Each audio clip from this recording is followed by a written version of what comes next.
No último domingo, Evo Morales venceu pela quarta vez as eleições presidenciais na Bolívia. A oposição reagiu e acusou Morales de fraude. Protestos foram registrados nas principais cidades do país. O presidente afirmou que há uma tentativa de golpe em curso e decretou estado de emergência. A gente conversa agora com a Maria Helena Rodrigues, professora do Departamento de Relações Internacionais da PUC-Rio. Boa tarde, Maria. Quais são os desdobramentos possíveis desse impasse na Bolívia? Eu acho que a gente tem dois problemas fundamentais. Tem um problema de deslegitimação do governo do presidente Evo Morales, que já vem desde o momento em que ele decidiu se candidatar de novo, mesmo que o referendo tenha falado que o não. Acho que aí já tem um processo que não vive única e exclusivamente Evo Morales na Bolívia, sino que é um processo que nós temos de permanência no poder. E acho que essa é uma dificuldade imensa da alternância. Eu acho que esse é um dos princípios democráticos. Então, como você mesma falou, é o quarto período. Eu acho que aí já teve uma primeira ruptura.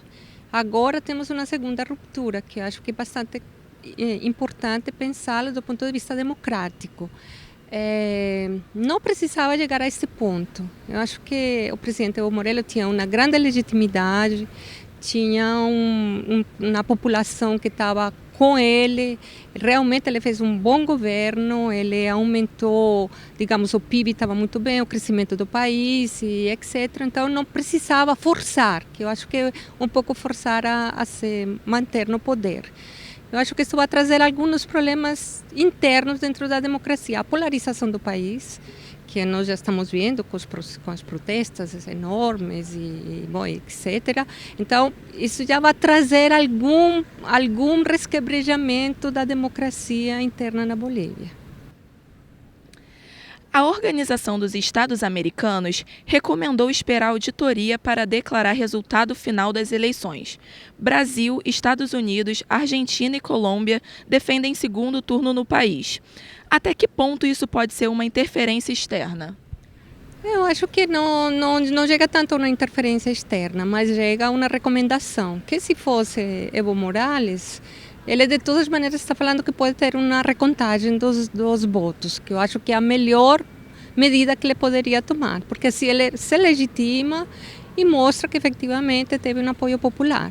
O problema é se se fecha esse processo e você fica sempre com a dúvida e com essa frustração da oposição de que poderia ter sido e o que não foi. Então, eu acho que, não tanto, mas logicamente que a gente tem que ver o contexto da América Latina. A gente está vendo um contexto muito especial, que existe um bloco, claramente, liderado por Brasil, Colômbia, Peru e Argentina, que tem, digamos, um viés muito mais liberal, conservador, um pouco um viés mais de direita, e logicamente tem uma voz muito clara na região contra esses presidentes e contra esses governos que eram ditos chamados governos de esquerda. Então sempre vai ter essa contraposição. Então eu acho que esse elemento é importante.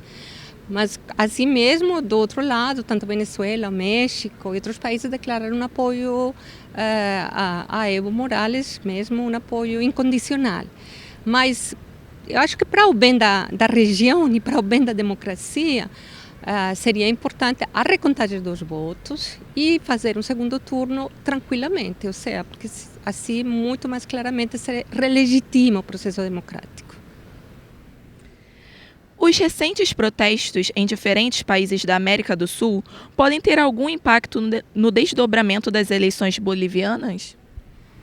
Eu acho que tem um elemento fundamental que talvez é importante colocar, e é o descontento da população com os partidos políticos e com seus governantes. Eu acho que tem um deslocamento muito claro entre uns partidos políticos que estão muito e cada vez mais longe da população, né? Quase que uma aristocracia partidária que pensa em se reproduzir, pensa em seus próprios interesses e que os interesses coletivos, os interesses, digamos, do bem geral, estão muito longe.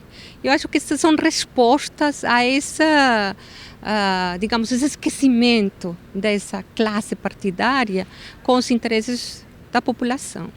E então, claro, eu acho que sim. Eu acho que tanto o que está acontecendo no Brasil, se a gente pensa o que acontecendo, no Chile, o que aconteceu no Brasil em 2013 e o que está acontecendo no mundo inteiro, na verdade, é um pouco mostrar isso, que esse sistema não representa mais os interesses da população.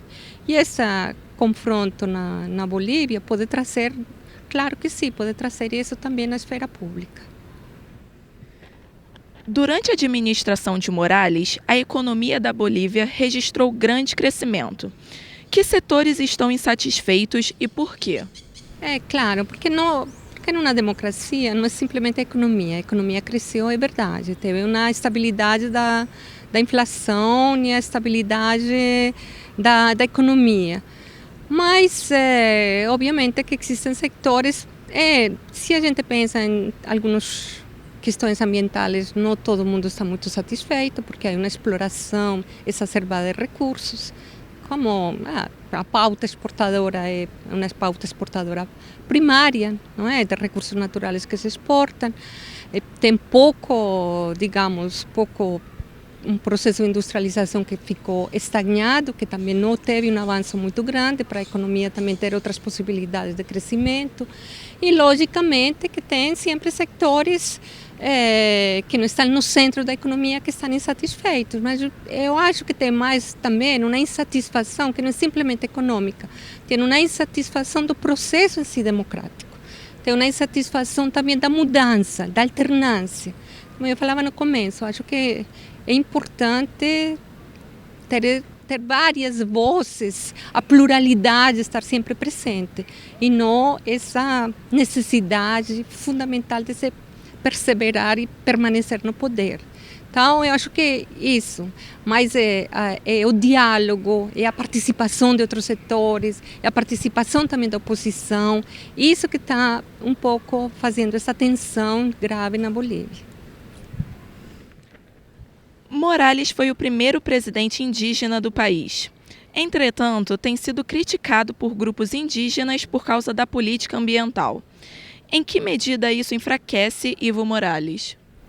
Claro que sim, porque ele não tem total aceitação de toda a população. E a gente pensava no começo que todos os grupos indígenas estariam apoiando Morales, logicamente por uma questão de identidade também, que é muito importante. Eu quero ressaltar que a chegada de Morales no governo, no poder, como um representante indígena, é muito importante por toda a história, não simplesmente da Bolívia, sino também da América Latina, onde essas populações sempre foram excluídas e continuam sendo excluídas, e muito mais dos processos políticos. Mas também tem muitos interesses ao redor dos governos, e interesses econômicos e interesses de classe. Então, tem tudo eu acho que tem um elemento fundamental na Bolívia, e é que Evo Morales ele teve uma pactuação com alguns grupos indígenas, não com todos. E, sobretudo, que ele entrou em um processo também, como muitos outros presidentes, de um desenvolvimentismo exacerbado, de grandes obras. E isso, logicamente, leva a que muitas populações indígenas, muitos grupos não concordaram, porque se viram afetados por essas grandes obras de infraestrutura, por abertura de estradas em meio de comunidades indígenas, e etc., onde não teve nem participação, não teve nem consulta. Eu acho que esse é um processo complicado. A questão de meio ambiente na América Latina não é fácil. A gente tem uma ideia de meio ambiente muito, muito instrumental. Então, o discurso de meio ambiente, a gente tem um discurso que serve para alguma coisa, ou para fortalecer a economia, ou para fortalecer os interesses, etc. Mas não é única e exclusivamente o fato da preservação. E aí existem muitas tensões, que eu acho que isso que aconteceu na Bolívia especialmente. Sobretudo que ele começou a mexer em territórios tradicionalmente de comunidades indígenas, onde sem consulta é muito difícil fazer algum processo ou alguma obra. Muito obrigada, professora. Foi um prazer conversar com você e entender um pouco mais dessa situação na Bolívia.